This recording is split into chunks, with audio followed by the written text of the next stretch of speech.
topics and opinions expressed on the following show are solely those of the hosts and their guests and not those of W4WN Radio, its employees, or affiliates. We make no recommendations or endorsements for radio show programs, services, or products mentioned on air or on our web. No liability, explicit or implied, shall be extended to W4WN Radio, its employees, or affiliates. Any questions or comments should be directed to those show hosts. Thank you for choosing W4WN Radio. This is Beyond Confidence with your host, Divya Parekh. Do you want to live a more fulfilling life? Do you want to live your legacy and achieve your personal, professional, and financial goals? Well, coming up on Divya Parekh's Beyond Confidence, you will hear real stories of leaders, entrepreneurs, and achievers who have stepped into discomfort, shattered their status quo, and are living the life they want. You will learn how relationships are the key to achieving your aspirations and financial goals. Moving your career or business forward does not have to happen at the expense of your personal or family life, or vice versa. Learn more at www.divyaparekh.com, and you can connect with Divya at contact@divyaparekh.com. This is Beyond Confidence, and now here's your host, Divya Parekh. Good morning, listeners, and it is a wonderful day because it's Tuesday morning and I get to be with you. So I want to share something beautiful. I was walking out and about in the morning, and this summer has been very humid, more so than usual in North Carolina. And I see these two young gentlemen in their motor cart on the trail, and they're going into the bushes, coming out. And I just stopped and asked them, what they were doing. And what they shared was that in preparation of Debbie, as Debbie, the storm, makes her way from Florida through South Carolina to North Carolina, they were looking at the pipelines and the sewer lines, that everything was safe.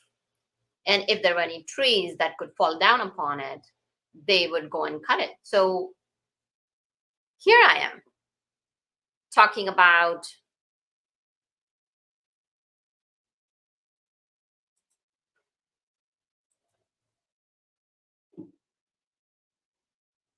hello?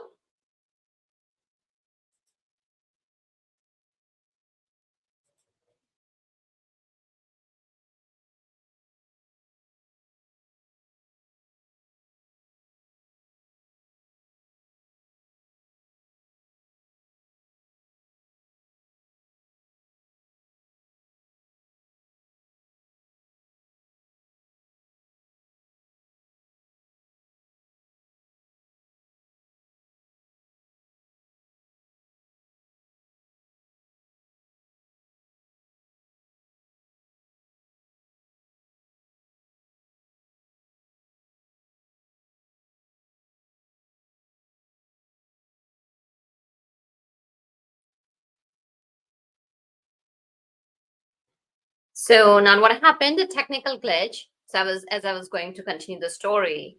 So here I was already thinking in my head, oh gosh, this is so humid and I can get to the AC of my car. And here's all these thoughts are going in my head. And when I see these two young gentlemen out there spending the whole day to make sure that we are safe, that not only the trails are not flooded, but there's so many different houses that are next to these trails that if they don't take care of it, then the houses and the low-lying areas could get flooded. And I'm telling you, what happened was it just brought me back to being grounded, that how thankful I am that instead of having these thoughts, be grateful for what we have in our life. So I thank them for their kindness and for the jobs they do. And I want to thank you for getting our books, because through our books, not only you can change your life, you can impact others, and you're also helping us help entrepreneurs across kiva.org.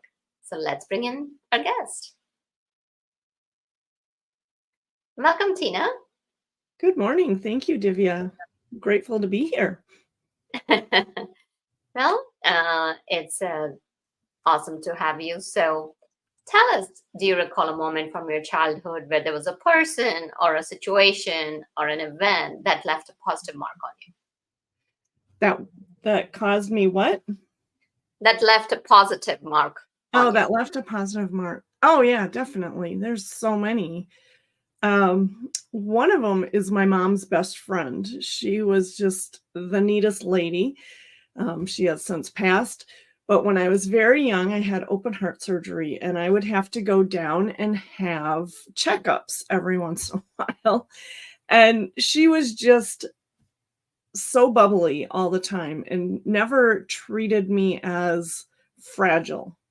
And I Mm, think that's the biggest thing in my life is that nobody ever, even though I had open heart surgery as a young baby and people told me I was lucky to be alive, nobody told me that I couldn't do something, mm. that I could do anything. And she was one of my biggest cheerleaders for that. And I think that's really why today I'm still healthy. I have no health issues and my heart is fine because everybody gave me that knowledge that I could do anything.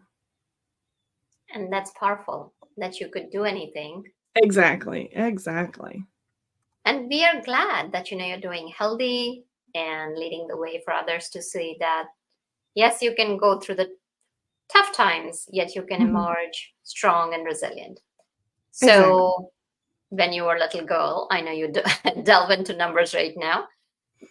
Were numbers your favorite since you were a child, or was that something you developed the interest later on in your life? No, I was always very good at math. I remember winning a math competition in 3rd grade. We had little cars and she put them up like across a racetrack and I won and the boys were all mad at me because I beat all the boys.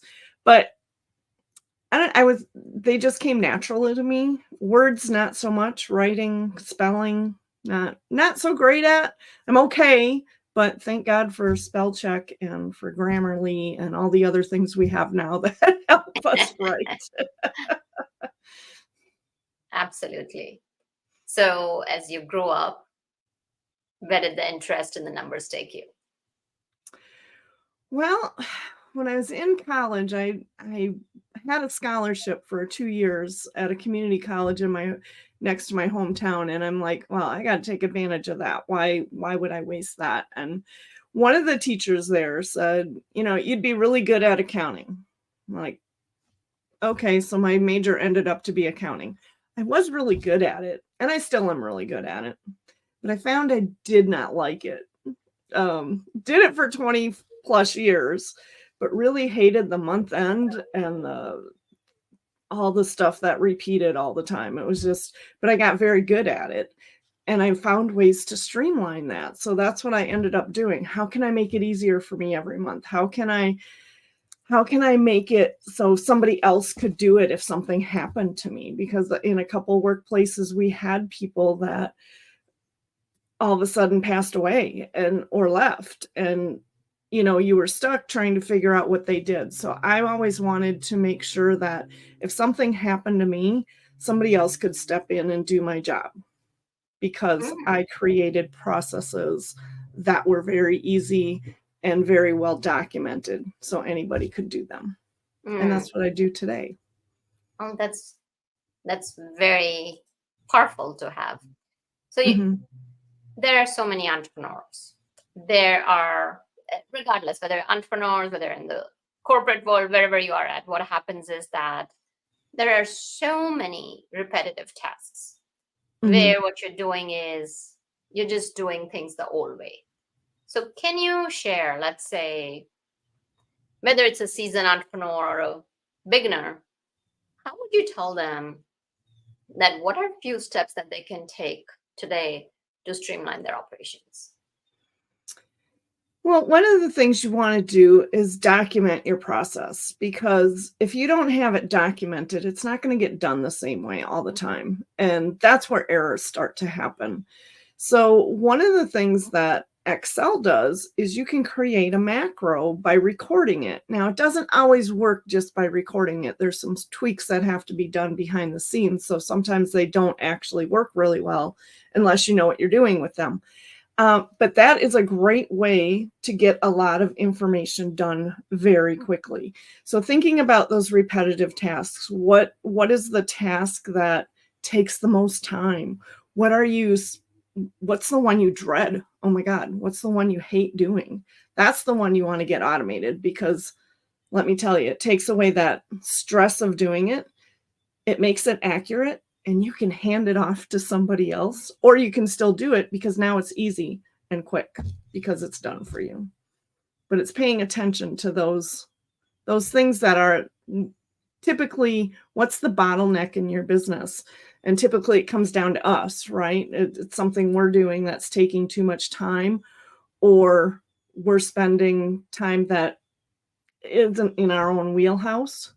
And that's where we're wasting time and money.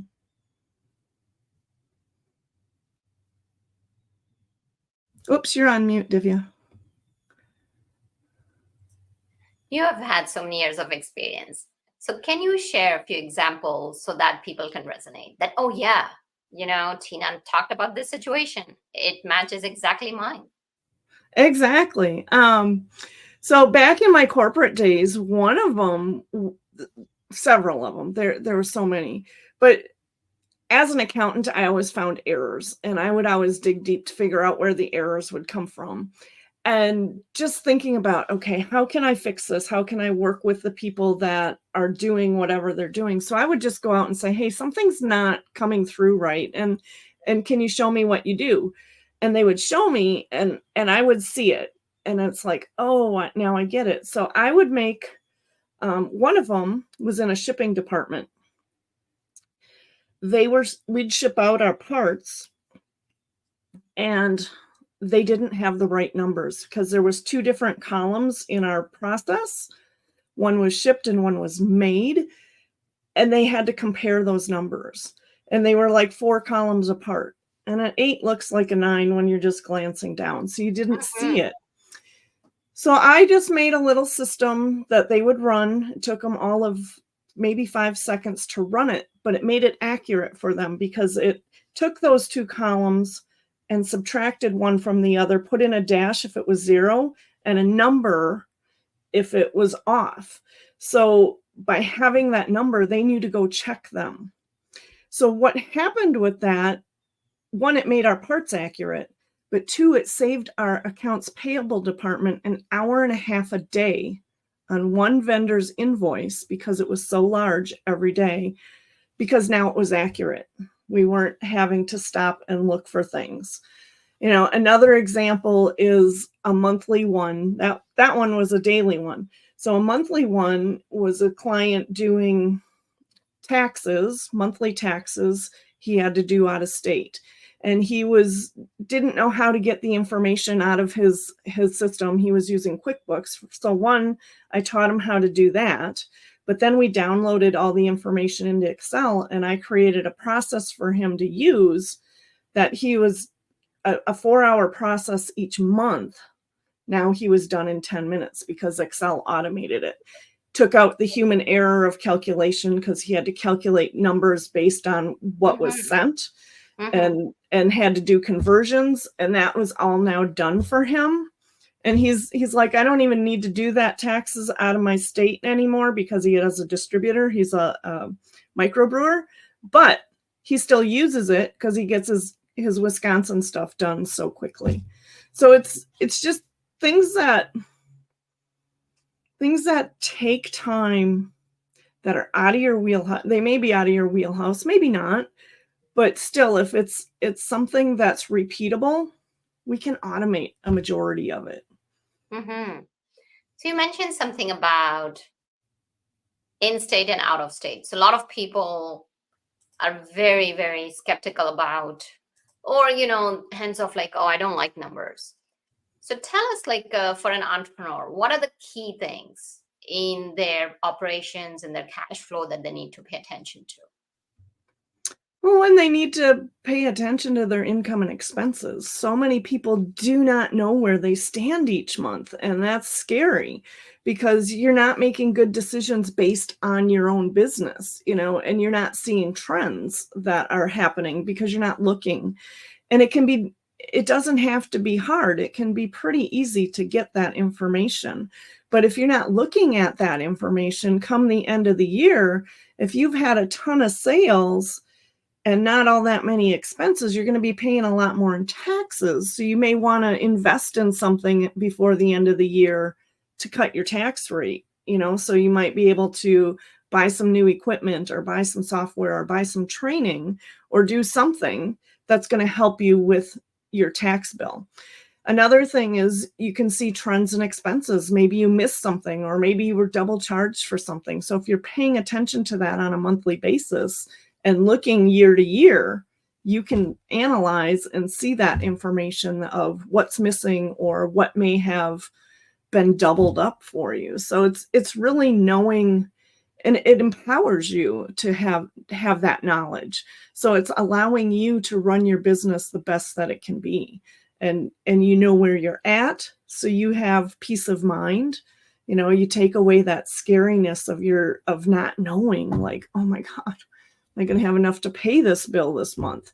That all goes away because it puts you in charge of your money. So what I'm hearing is that it's important to not only keep track of your expenses and income every month, which is really important, but also to look at your numbers and see what are the trends, if any trends that you are seeing. So I definitely want to share my own story. I agree with you. So when I had started out initially, see, when you're in a corporate job, what happens is it's very simple. You get one paycheck and that's about it. And then you're doing your monthly expenses, you have the budget spreadsheets. So I just kind of created a simple budget spreadsheet and it was easy to follow and keep track of things. Then when you start business, there's so many different aspects. You may have your website domain, and then there is you're paying hosting fees. Then you're also paying for if you have a LLC or C Corp. There's so many different directions that you're doing. So I had no clues. I was just going and doing it. And I did that for a couple of years. And then I found who is a very good friend of mine, my accountant, bookkeeper, whatever we want to call her, my financial advisor. Everything rolled into one. And she said, "This is a mess, Divya." And then as she started helping me, it became very obvious that some projects were not doing well. Some projects were doing well. So can you talk about some of the trends that you have observed for entrepreneurs that they should look out for?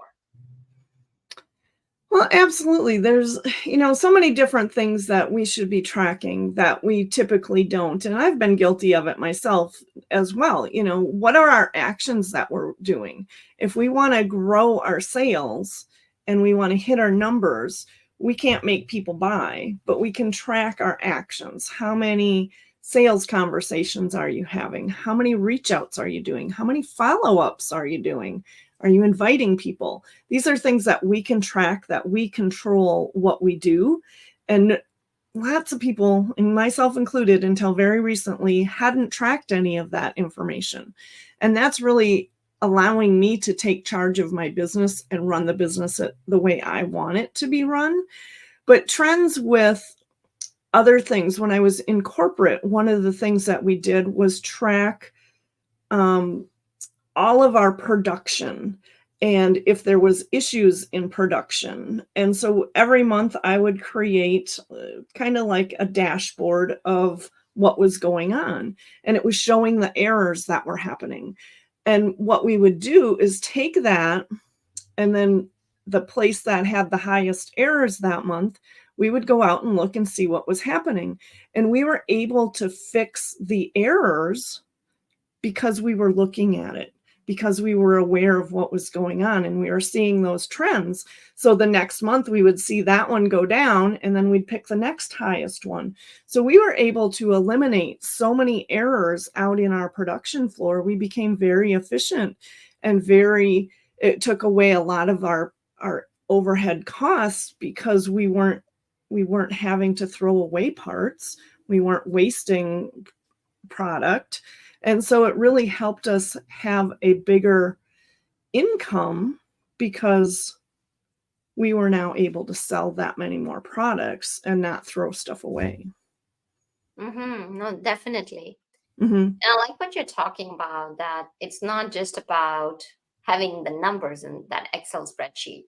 It's also about taking every aspect of your business and putting it in a tracker and analyzing it, because data speaks for itself. And as you're doing it, especially as you mentioned about lead generation, it's just like sales calls. Like what you're doing is, if you have that spreadsheet set up, like, you're just dropping in, and then as you're building your CRM in Excel, and CRM is customer relationship management, of course, you can have something like that, like as active campaign, constant contact. I mean, there's so many other things, but you can also go ahead, and especially if you're starting out new, have that Excel spreadsheet as you're talking about, and see, like, okay, how many follow-ups did you do? Did you miss out on someone? Because that's what's going to help your business grow and scale. So tell us, like, if somebody is trying to go ahead and create a spreadsheet, what are some of the mistakes to avoid? Oh, a lot of the mistakes that I see, and some of them may not be necessarily a mistake, they're just not using Excel to its capacity. So Mm, one is they're not creating a table. So a table in Excel, you physically have to go up on the home tab. There's a thing that says format as table. And what that does for you is it makes that section dynamic. So if you add rows to it, it's automatically included. So you never have to worry about, is my range right? Because it's a dynamic table. So it automatically does that for you. But it also has, when you make a table, you get a tab called the table tools. And so on there is a total row. And what's really cool about the total row is it automatically will put in a sum, or you can change it to a count, or you can create your own formula. But when you filter down to a specific item or group of items, it will change that total at the bottom to just be what's being shown. Whereas if you use a sum total, that is just going to always show the entire sum for everything, even though a bunch of it's hidden. The subtotal, using the sum, it's a equal subtotal, and then it has a number for sum, and then it gives you the range. And what that does for you is makes your data so much easier to see, because when you filter, like if you have a specific name or a program and you filter down to that, then you can see just data, and it gives you the totals for all of that data alone. And that's huge, because most people don't understand how to see that. So a lot of people waste a lot of time trying to get that information, mm, and it can be really fast and easy. Another mistake that I see is they'll put in a blank column or a mhm, blank row in the middle of their data. Excel mm, doesn't like that so much. So, just make your columns a little wider, or if you want to see a little bit of space or something, but don't have anything blank in between your data, because Excel doesn't like working with that so much. Well, that is a very powerful nuggets that you have shared over there. Because then what happens is, like, what you're talking about is that, take pieces or portions of your business, if we were to recap it. And as we look at different areas, document the process. Once you have documented the process, look at where the errors are happening. And where the errors are happening, fix it and optimize it. And by doing this, you're creating efficiency. And when you create efficiency, have you seen, like, with your personal entrepreneurs and all that, like, how they're finding more money in their business by being more efficient? Oh, definitely. And not just the money part of it, but it's the time that they take back. Because being efficient means, hey, I don't have to spend this much more time on this project. I'm also not wasting all my mental energy on it, Mhm. because, oh my God, it's quick and easy now. So one of the ladies that's using my Fortune follow-up system, she's like, oh my God, my desk is clear. I don't have notes and papers all over my desk, and I can find stuff. She goes, it makes me look like a genius, because she has her information just like that by just clicking a couple mouse buttons without having to. Just before, she would flip through notepads and rummage through file folders, have to file stuff. She doesn't have to do any of that now because it's all right there at her fingertips without that struggle or anxiety of looking for something and you can't find it, because God only knows. I used to have, I would have a notebook for different things. Well, then you're last minute, you run out and, oh, I can't find the right notebook. I'll just put it in this one. Well, I never went back and put things together. So I have no idea where that stuff went. It's just like, oh. So having it all in one spot makes it so much more efficient for me as well, and easy to use. And that's what's important, because if whatever system you want or have, you want to make it easy so you'll use it. And it needs to be effective for you. So it's really just doing what you need it to do. Everybody says, oh, I need an app. I need an app. I need an app. I'm like, I don't want another app. I really don't. I like being able to do things in Excel because I'm really good at them. And for me, it's just easier than, I don't need to go to my phone. I don't like using my phone. I'm one of the, I know I'm one of the few, but I'm not one of those people that are stuck on my phone all day long. And to me, the phone is too little to begin with. I have one of the bigger phones, but it's so little, I have a hard time seeing it. So for me, it's partly my eyes, but it's just easier for me to do in Excel. But there are a lot of entrepreneurs in their 50s and 60s, like 50 plus entrepreneurs. And I'm not saying that this is not applicable for people who are not yet 50. So tell us, you described about the system as to what can be included in one system. So again, what happens is if you have multiple spreadsheets, then I don't know about others, but sometimes I've had things, you have the best of the apps and you end up not using it. So what is it like? Tell us about that. Is it like a one-stop system such that it makes it so easy that the use that you have seen is like people use it? Or is it like, because if you don't use it, then it's of no use? Yeah. So like my fortune follow-up system that I created, what I love about this system is every time I talk to somebody, I put in a new row. So a new row is a record. That's all you think about it. Think about a database. Every time they put something in, it was a new record. So when I talk to somebody, I can go back and look at all the times I've talked to them before, and I have all my notes in one place on one screen. I'm not searching for it. And I know when I talk to them. What this system does is it gamifies it. So it color codes based on today's date, and it shows you who you should be talking to this week. If you missed any, they will color code to yellow. So the current week is green. Yesterday and 7 days back is yellow. And if there's any older than that, they turn red. And once you say that you followed up or that you didn't want to, or whatever you tell it, it'll take those colors away. So it becomes a game to make all the colors go away. So it's gamifying it. But what I love about this system is it has all your information that you need in one spot. There's a tab for any of your links to share. So like my website, any programs that I have going, my LinkedIn, my Facebook, all of that stuff is in one spot. And I can just copy it and paste it into any chat really quickly without having to do anything. It has a place for your wins. So anytime something happens that's awesome, every day you should be writing down a win, because when you get down, and as women entrepreneurs, we tend to be harder on ourselves. We can go back and look at what we've accomplished. And that's huge, because we don't think very often and we don't celebrate what we do. So that's big. There's another one for client testimonials. So anytime somebody gives you a testimony, you can have that all in one spot. So it's easy to find. And then it's the sales tracking.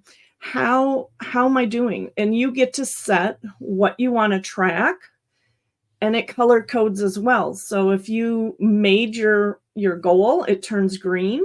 If you're 20% under, it's yellow within 20 to 0, or 80 to 100% basically. And then under that, it turns red. So it helps you to see where you are at. You know, we want to get to be all green, but when you're setting a goal, it should be a push goal. So we want to push ourselves to get there. So it's not going to be all green at the time, but it helps us to be able to improve our own skills and what we want to do. And the funnest part is every time you get a new client, you get a star. So I love getting the little stars. So but it really helps you to be focused on what you need to focus on to move the needle in your business. Definitely, that makes sense. Like, because rather than having multiple things, what you're doing is you have like one system where you can go and access all the details, and makes life easier, like as you're saying that. And especially if you keep on adding as you're going along. Now, question for you, does it also include the tasks that need to be done every week? You can put in the tasks of whatever you need to do. It's up to you how you want to use it. I don't put in tasks there. That is not my goal, but my goals are what I need to do. So that's kind of my tasks that I think about. And it's not any other to-do list or anything. I don't have that in there. I could probably put it in, but I don't want it to be overwhelming for people either. So it's all about what's the best resource for what people need that are afraid of a CRM. They still may have a CRM. And I have people, just about everybody that I have using this system has a CRM, but this is more for their notes. I had that CRM that did everything. And I spent thousands of dollars, probably $6,000, having them set it up and do all the stuff. And I never got it. I did not understand it. It was just so overwhelming for me because things would move. And I'm like, where did it go? I didn't understand it. So I finally just said, you know what? Just get out of here, count my losses and move on. So I created my own system about a little over a year ago and have added to it as people have used it and thought, I'd love to see that tracking and different things. So that's all come a part of it. And it's been so much fun doing it because I'm seeing how it's helping people. And that's what I love to do. Absolutely. So now you talked about women not celebrating, and so tell us what stops women from celebrating themselves. Well, for myself, I think a lot of it was just being so self-critical, I wanted to do that and I didn't do it. I'm such a failure, and saying things like that. We need to change our own mindset to be more positive. And by celebrating a win every day, it's just like a gratitude. It could be either one, what are you grateful for? What was good? What was whatever? It's raising our vibrations, and raising our vibrations helps bring more good to us. So it's taking away, God, I remember my first coach back probably 15 years ago saying, you need to not be so hard on yourself. Like, okay, great. How do I do that? She didn't tell me that it's giving myself self-affirmations that I'm a good person. Whatever it is, that I can do this, I've got this, whatever that may be for you. I didn't understand it. So I didn't really heed what she said because I didn't get it. Just like doing goal setting. Everybody told me to set a money goal. Okay, that's easy. I can break that down to how much I need to make a second. But how do I do it? I didn't get that it was my actions. How many conversations am I doing? How many reach outs am I doing? Until I really understood that it's my actions, and really doing a lot of self work that every entrepreneur, if you end up becoming an entrepreneur, you don't realize how much self-work you're going to do. Oh, yeah. Because that's what really moves the needle. It's like, oh, learning this or that about yourself, going, oh, I see that. I had several that I've broken through, and I'm sure there's more onion peels to go through yet, but layers. But it was just one of my big ones was because of my open heart surgery and everybody telling me you're lucky to be alive. I thought I didn't get any more. I didn't deserve to be abundant or happy or loved or anything because I just got to be alive. Now that's very sad, and I've overcome that, but I've found other layers to it. And it's just kind of interesting how, had I stayed in corporate, I don't know that I would have ever learned any of that about myself. Because a lot of corporate people don't do this kind of work. No, that's fantastic. So as we kind of draw the show to a close, what would be 5 simple steps to excel profits in a business? The 5 simple steps. 1, do some training, because people think they know Excel. I used Excel starting 1993, I believe, is when I started using Excel. And I used Quattro Pro and I used Lotus 1, 2, 3 before those. So I've used a lot of spreadsheets. And I worked in corporate up until 2011. And I started teaching Excel. I was always the go-to person. And I just called and said, hey, I want to get out of corporate. I want to teach. And I was hired because they knew my skills. And I went in and started teaching and went, oh my God, I don't know anything. I didn't know about tables. They came out with the 2007 version of Excel. So most of us that are in our 50s and 60s don't know a lot of the things Excel does because we haven't stayed up with learning the new things. And so take a class or two and really see what you can do. And if you need help, I'm here. That's what I love to do is when I do training, I also give implementation time, because I had to go back to work and after taking a class and sit there and figure out, how am I going to do that with this? And I got really good at it. And I can just look at data and just go, oh, I know what you need to do. You need to move this here and do that and blah, blah. And so that to me is one of the neatest things, is when I can show people, if they take their download from their system, we can make it go like that. And that's just really cool. So it's really about learning a little bit more about Excel and seeing what they can do with it, because they think most people have it, but don't know a whole lot about it. Yeah. So where can they find you and connect with you? Well, as you can see on the bottom of the screen, it's www.excelling with 1 L, because it's a play off of Microsoft Excel. So excellingyourbusiness.com. Oh, fantastic. Any last tip that you'd like to share? Just that I have really enjoyed this format. This has been fun because I've not really done one of these on TV or on the radio. And it's just, I love sharing about what the possibilities are of Excel, because so many people just think, oh yeah, I got that system, but it doesn't do much. And when it really is working for them instead of them working it as it should be, they are amazed. They are amazed. Well, thank you for joining us, Tina. Thank you, Divya. I appreciate being here. Absolutely. Thank you, listeners, for being part of our show. We love you. Let us know how we can support you. Which experts would you like to hear from so that they can help you live the life you want and deserve? And thank you, Juan, for making the show technically possible.